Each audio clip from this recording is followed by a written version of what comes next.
The fluffy butt fever! Welcome to the modern Fable. Tonight, we're diving into a cult. No, not the weird mid-forest kind with robes.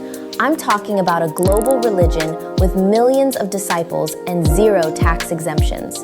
Its name? Corgiism. Meet Laura, 28, a classic Seattle transplant. She just conscious uncoupled from a 3-year relationship that went nowhere. Her new apartment is minimalist, which is just a fancy real estate word for depressingly empty. White walls, a sofa built for 2 but occupied by 1, and a fridge containing exactly 1 carton of oat milk and a sad bowl of leftover takeout. You ever get that feeling after a 9 to 5? You open the door and the silence just hits you in the face. No, how was your day? No TV static from the next room. Just the sound of an ambulance siren blocks away and that tiny voice in your head asking, if I choked on this burrito right now, how many days until the landlord finds me? And that, my friends, is when the algorithm smells blood in the water. 10 p.m. Laura's doom scrolling. She lingers 3 seconds too long on a video of a corgi struggling to climb stairs. Bingo. Instagram's AI just updated her profile from single to vulnerable target with disposable income. Then, like a glitch in the Matrix, it appeared.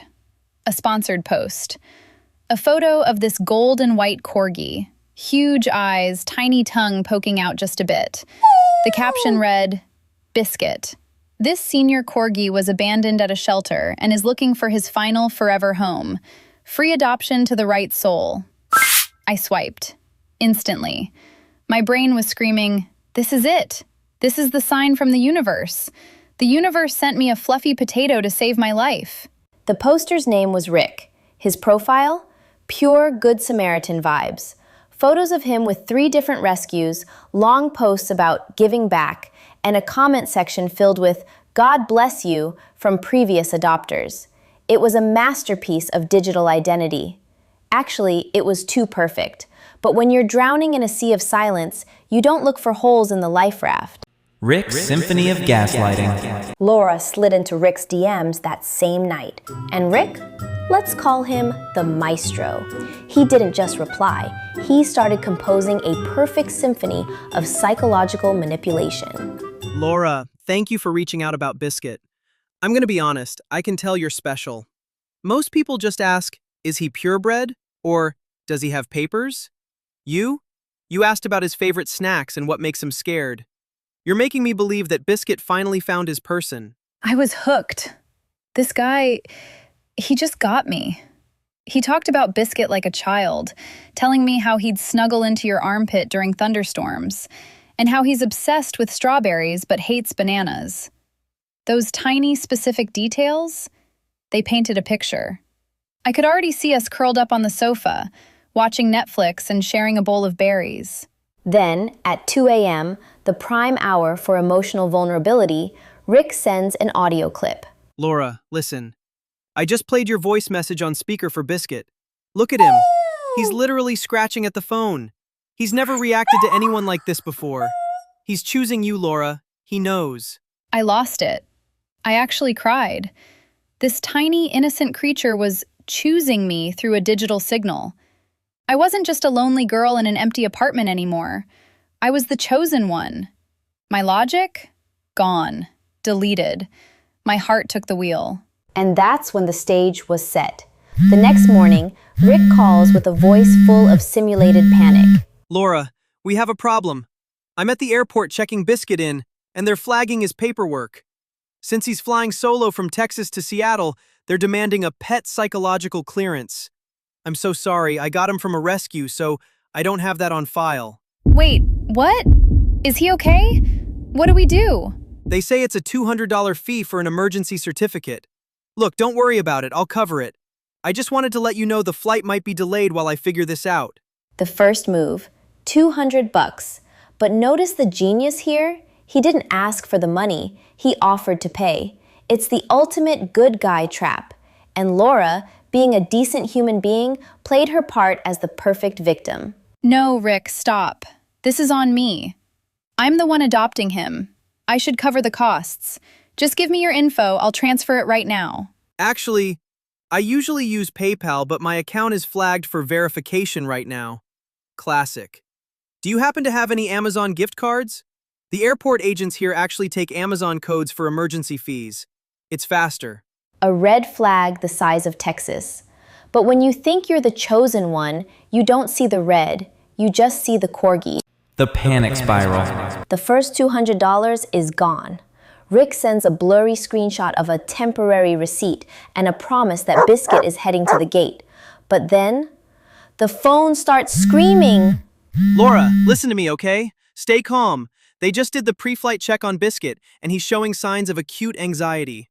Corgis are prone to respiratory issues at high altitudes if they don't have dedicated oxygen. They're demanding an upgrade to an Oxy-Premium crate. Oxy-Premium? What even is that? It's a pressurized cabin with supplemental oxygen for sensitive breeds. It's $300. Look, I know it's a lot, but think about it. If we don't do this, he could literally suffocate at 30,000 feet. I can't live with that on my conscience. Do you want me to just cancel the flight? $300. I don't know if I have that right now. I can try to cover part of it, but honestly, if it's too much trouble, I'll just take Biscuit back to the shelter. He's used to being rejected anyway. Poor guy was just wagging his tail when he heard your name earlier. No, don't take him back. I'll do it. I'll go to the grocery store and grab more Amazon cards right now. Just tell them to hold the plane. Another $300 vanishes. In return, Laura gets a photo. Biscuit in a crate, looking sad, with a grainy Oxy-Premium verified sticker slapped on the side. The photo is shaky, like it was taken in a rush. Laura doesn't notice the pixels. She only sees those big, sad eyes. This is a classic manipulator's playbook, pacing and leading. Rick creates a rapid-fire sequence of crises so Laura doesn't have a single second to breathe or think. Every time her brain starts to scream, "Scam!" he hits her with a new piece of evidence, a photo, a voice note, or a text from a fake airport agent. He's building a virtual reality, and Laura is drowning in it. The vibe shifted when he told me to download an app called Flight Pet Tracker. It asked for access to my contacts, photos, and location.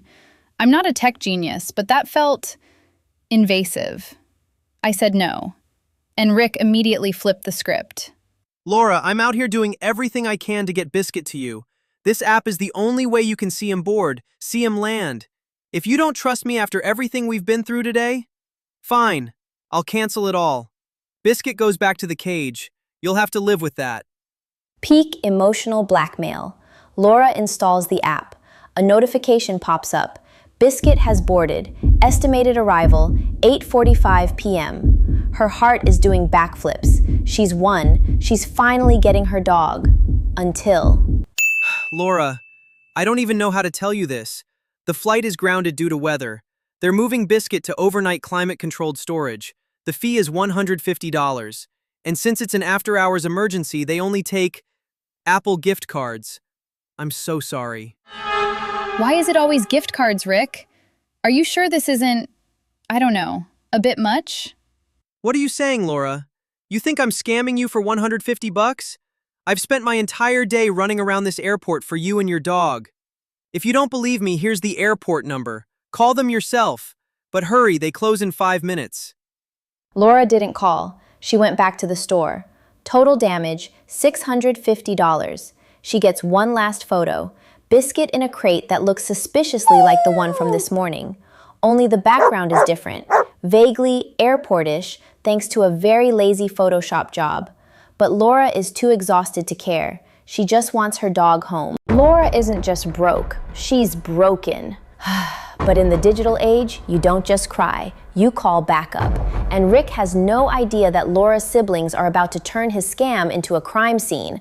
Seattle rain on the glass, another night of scrolling past all the empty in this space, till a fluffy butt fills the frame. The algorithm knows my pain, you're the life raft on the screen, a perfect little digital dream, my chosen one or so I'm told, a scammer story turning gold. He's choosing me, he knows.